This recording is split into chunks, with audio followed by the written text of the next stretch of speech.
სიტყვა უნდა გაამძაფრო. სიტყვა უნდა გაამძაფრო და არტიკულაცია. და არა ხმის სიდიდე.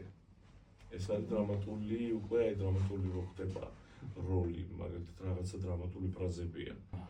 ხო და ამიტომ უკვე იგივე მაესტროს მუტის, ხო, ესე თქვენ გეშლებათ ერთი რამე, აი ატომღერიანის ხმებიც, ხო, საშუალო ოტელოს დაუშვათ ცენტრალური ხმებიც. იგივე, ხო, აი დაუშვათ მარტო დრამატული ტენორები ხო ამღერიან ესეთი სპინტო ტენორები, ხო და აი იმ სპინტო ტენორებს ურჩევდა.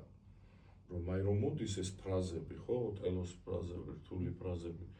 ეცადეთ რომ მეტი არტიკულაცია გააკეთოთ სიტყვის. ესე იგი ენერგეტიკა მაშინ აუცილებლად კარგ ყნობაზეა. შენ კარგად ვერ გამოთქვავ სიტყვა თუ კარგ ყნობაზე არ იქნება, ესე იგი აპოჯოზე არ იქნება. და მაესტრო მაგას გასწავლიდა შენ ნოდარი ის გასწავლიდა თორე იქ რომ აპოჯო, ესე იგი რა, შენ რო გინდა კარგად გამოთქვა რამე, სულ თქვა თავისთავად კარგად არის.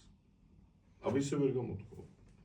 ფსიქოლოგიური მზაობა. ესე იგი არა, უკვე ხო ფსიქოლოგიური მზაობაა, კი, იმიტომ რომ შენ იცი უკვე მზადება, ორგანიზმიც ემზადება, ორგანიზმი უკვე როგორი იცი, მანქანასავითარი უკვე ამზადებს იმს.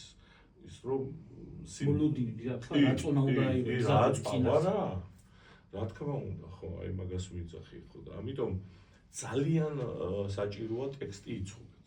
ჩემი აზრით, პირველი უნდა იცოდეთ ტექსტი. მე რო ვიწყებ რამის სწავლას, ჯერ ტექსტის თავინას ვიწყებ. დაუშვათ თუ არა ჩემი ენა ხა, ყველა ენა როგორ იქნება ჩვენი. და აი ხა ამ ხელკაცი და ისა ვილჰემ ტელი 20 წლის უკანვე მე ვნახიათ ჩემი იმაში და ბოსტონში ვხსნი იმას რა ქვია სეზონს 50 წელი უსრულდება ოპერას და ჩაწერეს თუ ჩვენთვის დიდი პატივია რაღაცა გაჩვენე ფაფიშას და ლედინგ გესტ მეტროპოლიტენ რაღაცა და